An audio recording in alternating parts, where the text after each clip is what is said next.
Tá começando o JR 15 Minutos, terminando a sua semana e deixando uma lição de casa para você para esse fim de que vai começar. Dá uma olhada no novo modelo de tarifaço que está chegando já na semana que vem para impactar os produtos brasileiros exportados para os Estados Unidos. Não tem mais todo aquele tamanho que a gente imaginava, mas ainda assim pode causar um sério dano à economia de diferentes setores.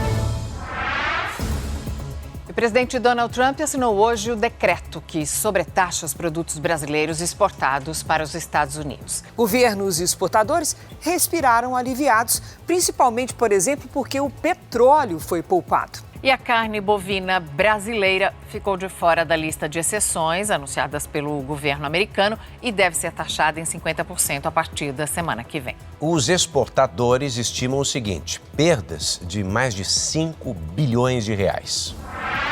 Bom, você já sabe, tem acompanhado aqui no jornalismo da Record, que nós temos cerca de 700 produtos que foram poupados da tarifa. Mas já outros setores, como café, carne bovina, frutas, calçados, têxteis, foram duramente atingidos. Então, para entender os impactos econômicos, políticos, comerciais dessa decisão, a gente volta a conversar com um convidado que já esteve aqui quando o tarifaço foi anunciado, o economista-chefe da MB Associados, Sérgio Vale. Seja bem-vindo novamente ao podcast, Sérgio. Tudo bem, Eduardo? Prazer falar com você novamente. Prazer todo nosso. De Brasília, nossa convidada é a repórter de rede do jornalismo da Record, a Vanessa Lima. Vanessa, o que é que trouxe a ordem executiva assinada por Trump agora nessa quinta-feira à noite?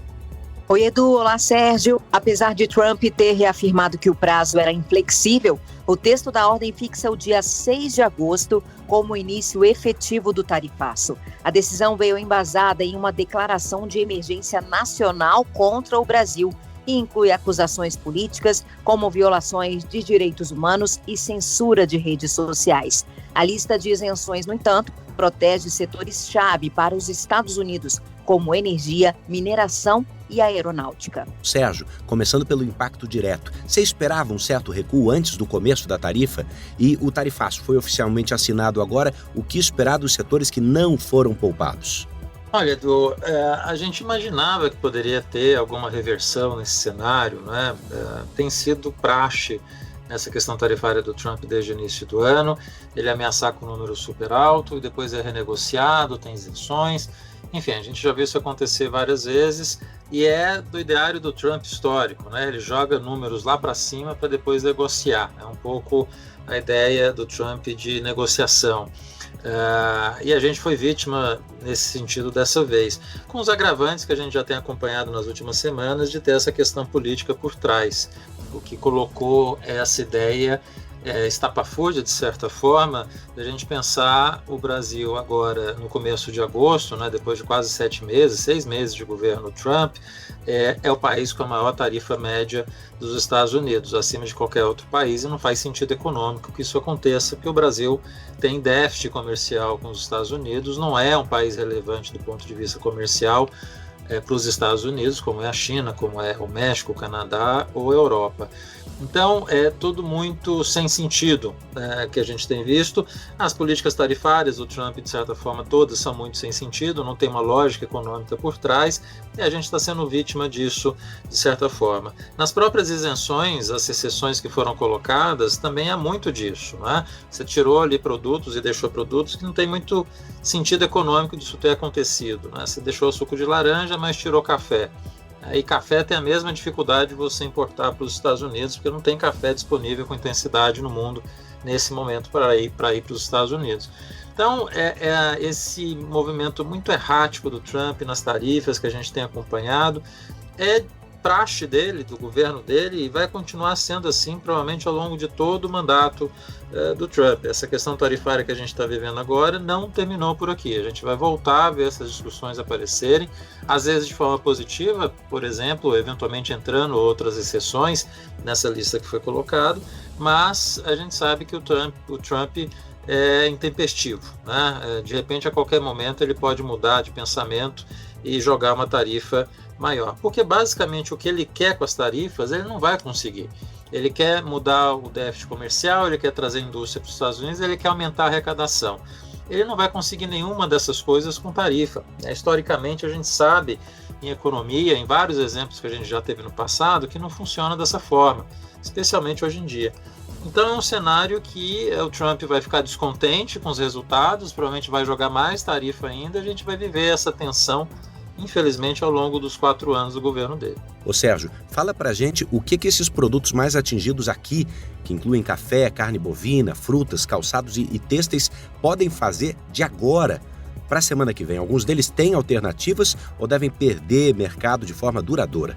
Esses produtos vão perder no curto prazo, Edu, não tem muita alternativa. Quer dizer, os agros, especialmente, podem eventualmente deslocar comércio para a China, para outros países. Não é tão simples e tão fácil, mas você consegue fazer isso, né? O café é um produto demandado, apesar dos Estados Unidos comprar com intensidade, a gente eventualmente conseguiria fazer esse deslocamento de exportação para outros lugares. Então o agro consegue com uma certa facilidade. Os produtos industrializados, esses vão sofrer com mais intensidade, não tem muito jeito. Não, a gente não é um país muito competitivo em termos industriais, a gente perde o mercado americano, fica mais difícil ainda a gente exportar esses produtos. Então a tendência, no caso industrial, é que ficou muito dentro, a maior parte, né, do aumento tarifário, né, as isenções foram muito relacionadas, na sua grande parte, a insumos, a parte de petróleo, alguns produtos agrícolas, né? Esses setores industriais tendem a sofrer com mais intensidade, não conseguem rapidamente desviar mercado para outros lugares e eventualmente vão tentar colocar esse produto aqui, o que é muito mais difícil de imaginar do que você pensar um produto alimentício, por exemplo, pescado que você não consegue vender para os Estados Unidos, você tenta colocar para vender aqui dentro do Brasil. É uma possibilidade mais fácil de você pensar no maquinário, numa indústria, no momento que a economia brasileira começa a desacelerar. Especialmente bens de crédito como esses, né, que dependem de uma tomada de crédito para serem comprados, nesse momento de juros elevados, desaceleração da economia, fica um cenário mais difícil para esses setores industriais. Então, eles tendem a sofrer, infelizmente, não tem esse caminho alternativo, e a gente está vendo o governo lançar mão de algumas possibilidades de crédito extraordinário do ponto de vista fiscal para tentar ajudar esses setores no curto prazo ao longo dos próximos meses. Esperamos que essa ajuda que aconteça agora para essas empresas não se torne permanente, como a gente viu acontecer tantas vezes no Brasil no passado. Agora, Sérgio, em compensação, a lista de exceções é longa, inclui cerca de 700 itens. Por que a aeronáutica, petróleo, metais e os derivados energéticos foram poupados, hein? Essa escolha reflete pressão das empresas americanas ou foi estratégica? Uma parte é pressão, certamente, né?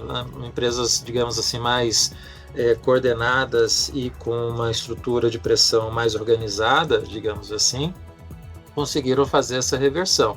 A indústria de aviação é importante para os Estados Unidos, você tem a indústria de petróleo, de energia, e energia é um elemento importante para os Estados Unidos. Alguns dos produtos agrícolas, aqui, como suco de laranja, é muito consumido pelo americano e não tem alternativa de onde tirar esse suco de laranja. O Brasil é praticamente o único produtor relevante no mundo com capacidade de exportação para os americanos, e é um produto que o americano no café da manhã usa com intensidade.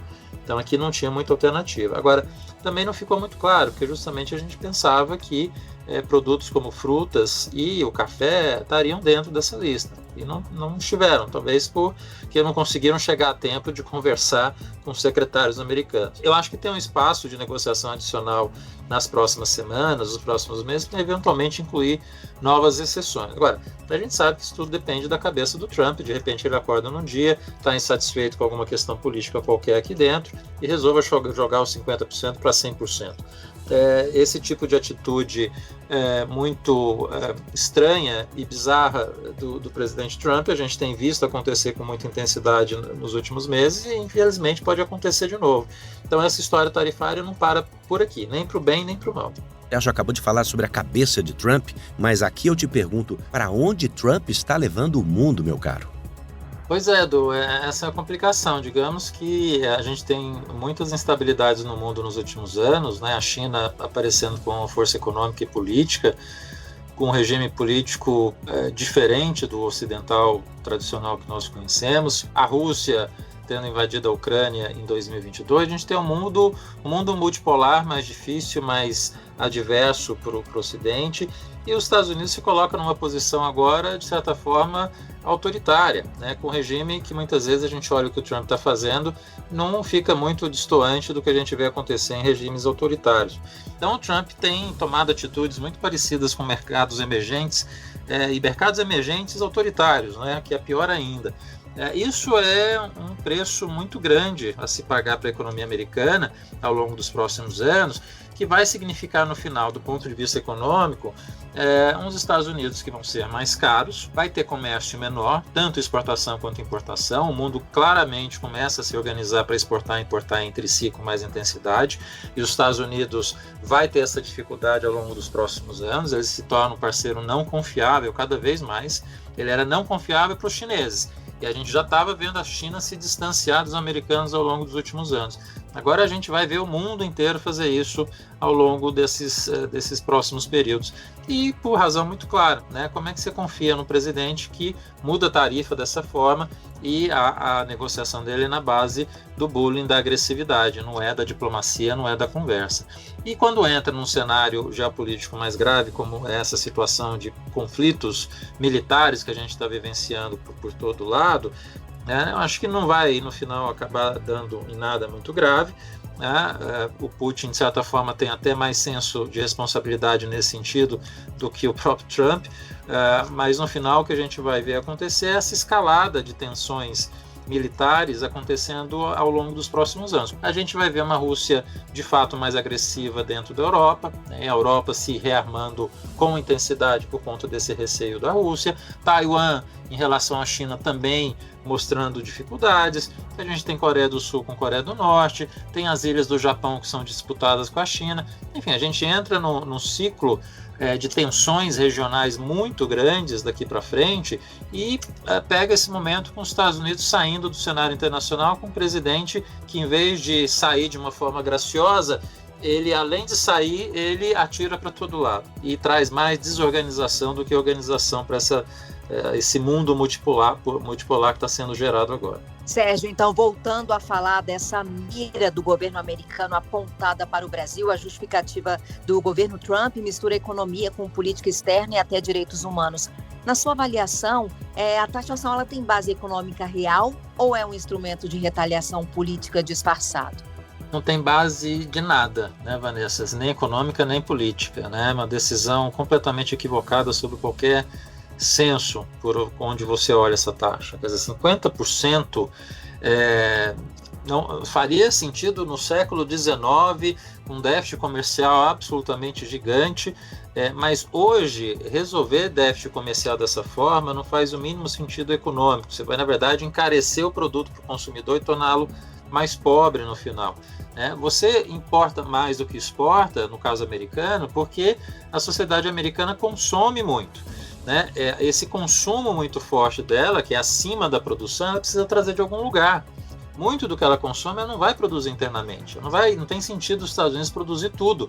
Produzir roupa, vestuário, calçados, especialmente, brinquedos, produtos que são caros de se produzir numa economia que é cara de produzir, como é os Estados Unidos, se tornar uma economia de serviços. Produtos básicos industriais, importa, ponto, acabou, faz parte do comércio. Então, toda a consequência que a gente vai ter desse cenário é uma economia americana mais pobre, mais cara, mais isolada do mundo, e quem vai pagar no final é o consumidor americano. Você está aumentando a desigualdade de renda nos Estados Unidos, e esse consumidor ele está tendo perda de renda relativa por conta desse aumento de preço que ele está observando dentro da sua própria economia. Assim, é muito bizarro e absurdo, de certa forma, a gente pensar que um presidente americano em pleno século XXI, 2025, está usando de práticas tão antigas na economia para gerir os Estados Unidos. Realmente, isso foi uma decisão econômica do Trump que é uma metralhadora no pé, não é nem um tiro no pé, é uma grande metralhadora no pé que ele está fazendo. Sérgio, queria que você, por favor, desse um pouquinho da sua experiência para a gente sobre a Lei Magnitsky, sobre essa sanção que o governo americano impôs ao ministro Alexandre de Moraes. O ministro, nessa sexta-feira, se pronunciou pela primeira vez, disse que vai ignorar as sanções, tem o respaldo das Suprema Corte, pediu ao presidente Lula que não interfira na defesa própria dele nos Estados Unidos em relação a isso e entendeu como uma ameaça política e que o governo brasileiro precisa responder politicamente.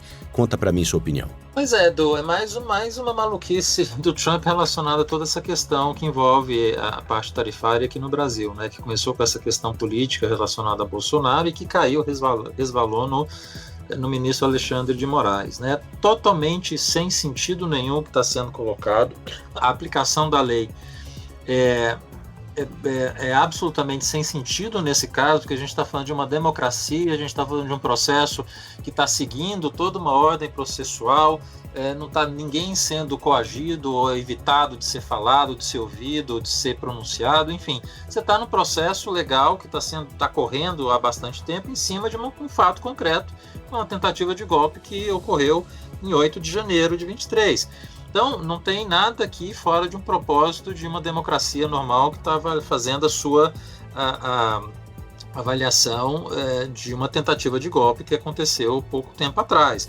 Né? É muito diferente de quando você aplica esse tipo de lei para regimes que são autoritários, pessoas que mataram, pessoas que fizeram ofensas graves dentro das suas sociedades, e os Estados Unidos, na maior parte desses casos corretamente, decidiu por aplicar essa lei, né? Porque eram casos graves, de fato, de pessoas que machucaram o seu sistema democrático, assassinando, tendo reações dentro de cada um desses países de uma forma muito negativa, que não é o caso do que a gente está vendo aqui, né? A gente está num processo totalmente normal dentro da legalidade e, por conta disso, injustificável o que o presidente Trump está sinalizando como justificativa para usar da lei contra o ministro. Para a gente encerrar, deixa eu perguntar a Vanessa Lima, que está acompanhando essa escalada desde o início.